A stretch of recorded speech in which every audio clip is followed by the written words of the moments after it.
Hariom, good morning. ओम श्री गणेशाय नमः। ओम श्री सरस्वत्यै नमः। ओम श्री गुरुभ्यो नमः। ओम समस्त जन कल्याणे निरतं करुणामयं नमामि चिन्मयं देवं सद्गुरुं ब्रह्म विद्वरं। सद्गुरुं ब्रह्म विद्वरम। मित्रों, सर्वव्यापी परमात्मा की अनुभूति लेने के पहले हमें हमारे अंदर ही उस परमात्मा तत्व की अनुभूति लेनी है, उस आनंद स्वरूप की। हम हैं तो सच्चिदानंद, हमको सच्चिदानंद बनना नहीं है, उसकी अनुभूति लेनी है। तो मन ये हमारा उपकरण है जिससे उस स्वरूप को हम जान सकेंगे, उसकी अनुभूति ले सकेंगे। लेकिन ये मन है क्या? मन की व्याख्या विचारों का प्रवाह ऐसे की गई है। लेकिन अगर हम कहें कि भाई दिखाइए क्या, कहाँ है आपका मन, क्या है, तो जैसे हम बाकी के अवयवों को दिखाते हैं वैसे मन को नहीं दिखा सकेंगे, क्योंकि मन कोई अवयव नहीं है, मन कोई इंद्रिय नहीं है, लेकिन हमारे बाकी की सभी इंद्रियों का ये अधिष्ठान है।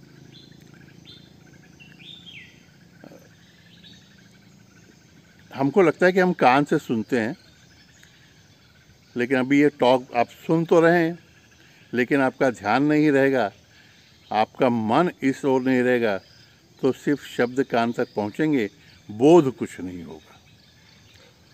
तो यथार्थ सुनने की प्रक्रिया के लिए कान प्लस मन आवश्यक है, वैसे देखने के लिए भी आंखें प्लस मन आवश्यक है।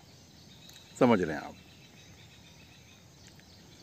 तो अगर मन को शांत करना है, शुद्ध करने की प्रक्रिया अलग है। मन को शांत करने के लिए हमारे शास्त्रों में उपासना पद्धति कही, पूजा। और मन अगर सभी इंद्रियों का अधिष्ठान है, तो मन को शांत करने के लिए सभी इंद्रियों को पहले हमें शांत करना पड़ेगा। इसलिए पूजा करने के पहले हम स्नान करते हैं। थोड़े गुनगुने पानी से या ठंडे पानी से स्नान करके फ्रेश लगता है हमें, त्वचा हमारी ताजी तवानी हो जाती है और मन भी। फिर हमारे इष्ट देवता की प्रतिमा के सामने, मूर्ति के सामने या फोटो के सामने हम बैठते हैं। हमारी इष्ट देवता परमात्मा तो एक है, लेकिन उसके जो अनेक रूप हैं, उसमें से जो रूप हमें पसंद है उस रूप में हम उसको सामने रखते हैं, आंखें वहां पर केंद्रित करते हैं, और आंखों को थोड़ा अच्छा लगे इसलिए उस प्रतिमा को पुष्पमाला डालते हैं, दिया लगाते हैं, आंखें वहां पर आ जाती हैं। नाक को वहां पर केंद्रित करने के लिए अगरबत्ती लगाते हैं, धूप जलाते हैं, सुगंधित करते हैं वातावरण को।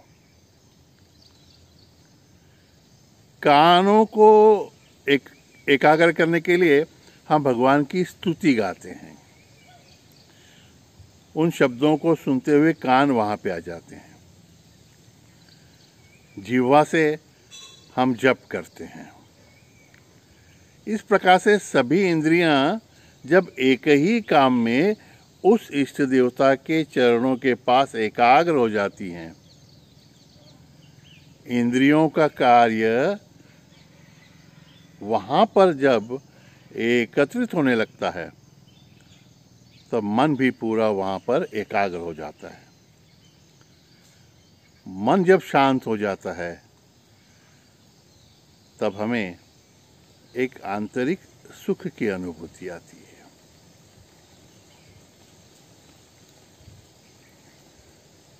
और अब देखिए मजा, बाहर हम उस मूर्ति को, उस भगवान को देखते रहते हैं, या मंदिर में भी जब जाते हैं तो हम कहते हैं हम भगवान का दर्शन ले रहे हैं। लेकिन कितनी मजा है देखिए, खुली आंखों से दर्शन लेते लेते आंखें अपने आप मूंद जाती हैं, मानो भगवान कह रहे हों, अरे उस प्रतिमा से ज़्यादा तो मैं तुम्हारे अंतःकरण में हूँ। बंद आंखों से उस शांत और सुख स्वरूप, आनंद स्वरूप की अनुभूति लेते लेते हम ये जान जाते हैं कि हमारा यथार्थ स्वरूप यही शांत स्वरूप है, और जिस परमात्मा को हम बाहर ढूंढ रहे हैं वो हम ही में कहीं पर है, वो हमारे साथ ही है। अगर हमने इंद्रियों को बहिर्मुख नहीं होने दिया, इंद्रियों को अंतर्मुख रखा, तो उस परमात्मा का, हमारे आत्म स्वरूप का अनुसंधान हम हमेशा कर सकते हैं। पूजा के बाद में हम भोग लगाते हैं, नैवेद्य जिसे कहते हैं। जो कुछ भी रखा है पहले हम भगवान को अर्पण करते हैं और फिर उसी को प्रसाद रूप में ग्रहण करते हैं। बहुत अच्छा ये सिंबॉलिज्म है। जो कुछ भी हमें प्राप्त हो, अच्छा बुरा जो कुछ भी है, जो कुछ भी अनुभव हमें इस जगत के व्यवहार में प्राप्त हो, पहले उसको भगवान को समर्पित कर, मन से समर्पित, कायेन वाचा मन से इंद्रियैर्वा, जो भी है। भगवान तेरी कृपा से ये अनुभव मिल रहे हैं, ये वस्तु मिल रही है, ये भोग है, ये अच्छा विचार, ये बुरा जो भी है, भगवान तेरे चरणों में समर्पित है, और फिर उसका भोग मिले, फिर वो प्रसाद हो जाता है। हम भगवान के सामने रखते हैं, वो अंगूर रहते हैं, लेकिन फिर जब हम उनको स्वीकारते हैं तो प्रसाद हो जाता है।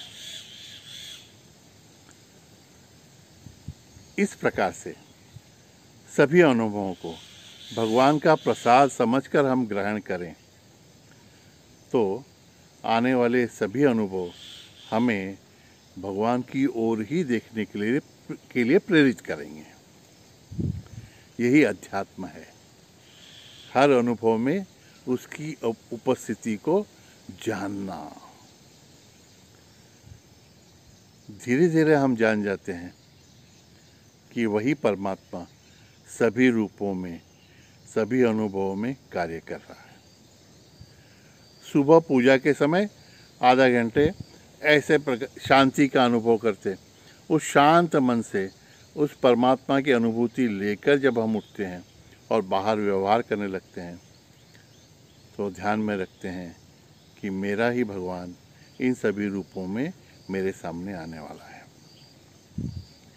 ऐसा अगर हम न करें और हमारे संपर्क में आने वालों को हम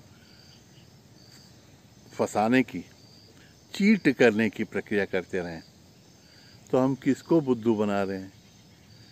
हमारा भगवान श्री कृष्ण ही तो सब जगह है, आपका नारायण ही तो सब जगह है, आपके शिव जी ही तो सब जगह हैं। हमको बहुत मज़ा आता है कि देखो 2 रुपए की वस्तु हमने 20 रुपए में बेची, कैसे बुद्धू बनाया। महाराज किसको बुद्धू बनाया आपने? वो तो सब जानता है। चींटी के पैर में घुंघरू बंधे हो तो भी उसकी आवाज़ वो सुनता है, क्योंकि हमारे आपके हर विचार के पीछे उसी की प्रेरणा है, उसी की अनुभूति है। तो सुबह आधे घंटे हम उसकी पूजा करेंगे और बाकी 23.5 घंटे हम उससे पंगा लेते रहेंगे, उसको बुद्धू बनाते रहेंगे, तो क्या वो हम पे प्रसन्न होगा? नहीं ना। तो उपासना में हमको ये जानना है कि वह मेरे साथ में है और वही मेरे आसपास है। वह शांत स्वरूप है, वह आनंद स्वरूप है। इसलिए मेरे हर व्यवहार में मैं प्रेम, सुख और आनंद ही बांटूंगा। क्योंकि मेरा अंतःकरण उसी से तो भरा हुआ है।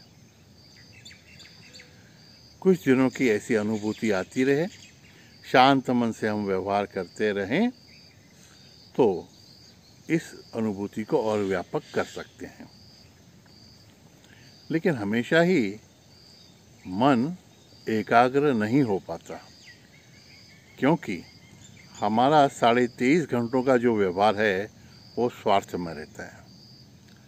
तो आधा घंटा आप सिर्फ मेडिटेशन करें, पूजा करें, तो मन एकाग्र और शांत नहीं हो पाता, इसलिए उसको शुद्ध भी करना पड़ता है।